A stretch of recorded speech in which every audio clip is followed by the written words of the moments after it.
after that sixth interval thing,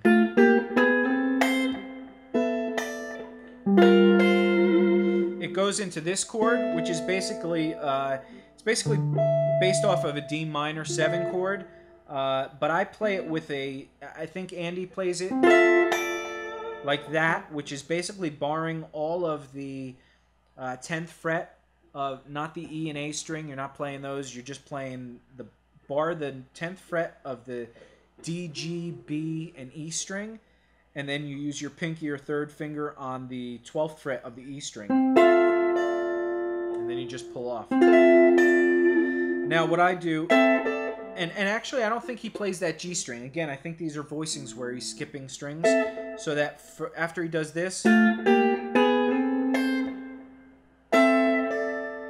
I think he doesn't play the G string. But what I do is I lower the first finger down to that 9th fret, and instead of playing this voicing, I play this voicing, which is basically having the 6th of the chord in the root instead of the 7th, the minor 7. I just like that voicing a little better, plus I like the way it resolves down to the next chord. So you have this. This is your bass of that chord down to that note, down to this. Whereas if you just play that D note, you're doing the same bass note on 2 chords, where you have, this is your bass note, then you do this. You're doing that note again, then you go to this. So I kind of like lowering that down that half step to give it a little more movement in the bass.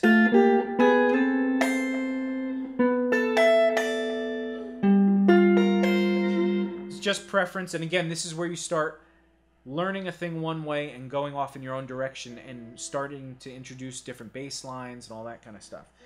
So that chord after that D minor chord is this, which is a G minor chord, and if you know your G minor, your standard G minor, you're basically playing this note, the bass note, the 10th fret on the A string, then you're skipping the D string, you're playing the 10th fret of the G string, then the 11th fret of the B string, and the 8th fret of the E string. So it's like having this note up here on this chord, which this is really your 4th, or the 11th, if you want to call it that. So after the interval thing,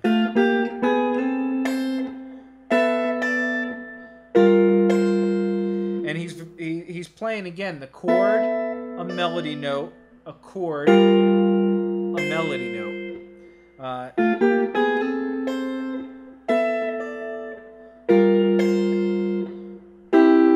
Then he goes to this chord where it's basically just a C major chord with the C in the bass, but he's playing that on the D string of the 10th fret, your 3rd finger, then your 2nd finger on the 9th fret of the G string, and 1st finger on the 8th fret of the B string.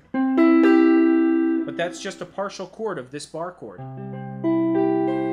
It's just playing those 3 notes. Then he hammers on and off the 10th fret on the B string, 10 back to the 8th fret. And now what I ended up doing, I just slid this up, pinky on the 10th fret to the 11th fret, back to the 10th fret, pull off to the 8th fret, and then I played an open string of the E string. And that's almost like walking down. So, and when I was playing that chord, and so that I didn't get any ringing out of that E string while I was doing that trill, any mistake, I was holding the low E string or the high E string with my ring finger, and then plucking it. So that's just a little sidetrack on the little technique. So that whole thing is basically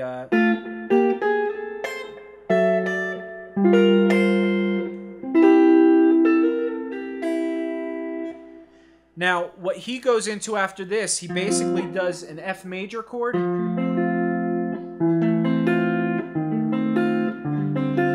little walk down of that. And again, this F major chord is your pinky on the 8th fret of the A string, 3rd finger on the 7th fret of the D string, 1st finger on the 5th fret of the G string, 2nd finger on the 6th fret of the B string, and your 1st finger is still barring the 5th fret of that E string. So, but you really want to bar the whole 5th fret except for the low E string, which you're not playing, so that it's there while you do this walk down. Because it ends on that. So if you only had your fingers up here, you'd have to remove this 1st finger down there. So just bar the whole 5th fret. And then he just walks the pinky down, keeps that shape, walks the pinky down to the 7th fret. Then he switches these 2 fingers. So the pinky goes on the 7th fret of the D string, while the 3rd finger goes to the 6th fret of the A string. And then you lift that 3rd finger to get that 5th fret of the A string. So that whole walk down again is... Now, he may not be hitting that high E string. I'm not sure if, because I ended up doing a different voicing in this, or a different chord ending to this. So that whole thing after the intervals goes.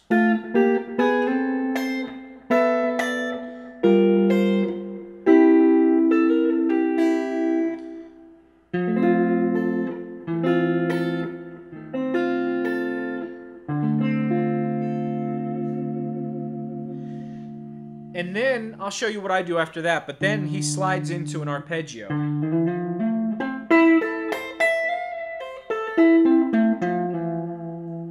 And that's how he ends that whole little thing. Now, he uses a pick, so he gets... It's a little easier to do that than to finger pick these, but that's what I ended up doing. He's got that 1st finger on the 5th fret of the A string, slide up to the 8th fret on the A string, play your pinky, you hammer on your pinky on the 12th fret of the A string. So that whole thing is... Then he goes up basically just what is an A minor 7 arpeggio. An A minor arpeggio, I'm sorry. Which is your pinky's on the 12th fret of the A string, your 2nd finger's on the 10th fret of the D string, 1st finger goes to the G string 9th fret, 2nd finger is on the 10th fret of the B string, 1st finger plays the 8th fret of the E string, and your pinky plays the 12th fret of the E string. So that's...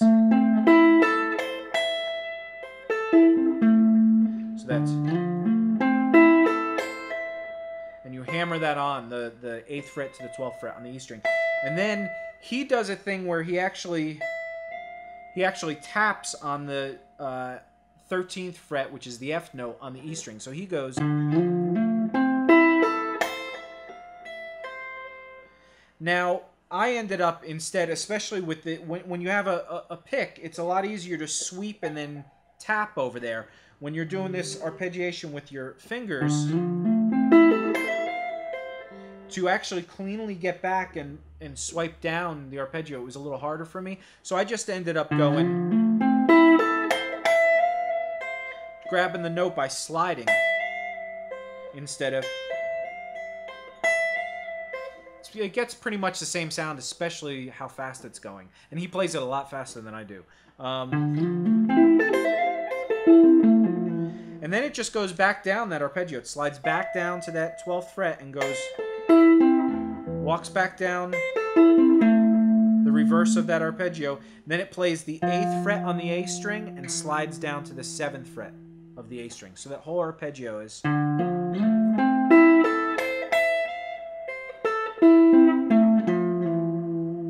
it lands on that note. Now I end up throwing out another chord at the end of that. And doing... which is a little chimey kind of harmonics thing, which is like a Lenny Breau kind of Michael Hedges, Tuck and Drace. Everybody does it, but it was a cool little thing, I thought. And I like this dissonant chord ending, and we'll go over that in a second. But the what I also wanted to talk about, I'll talk about my voicings from this part on. Instead of walking down that, I end up doing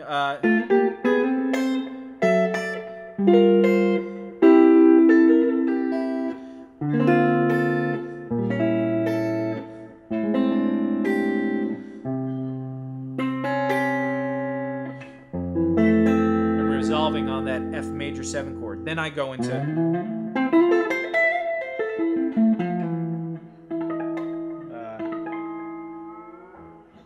so that's what I end up doing.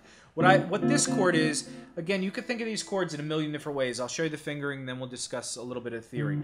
But it's barring the 5th fret of everything except the low E string, because we're not playing that.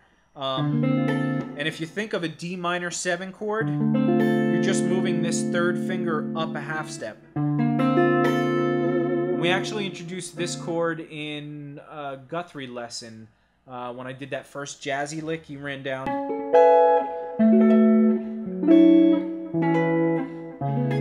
That kind of thing. Well, that first chord and a few of the other chords was the same shape. And it's pretty popular, so it's a really pretty voicing. So, did I just say pretty? I did. I have a soft side.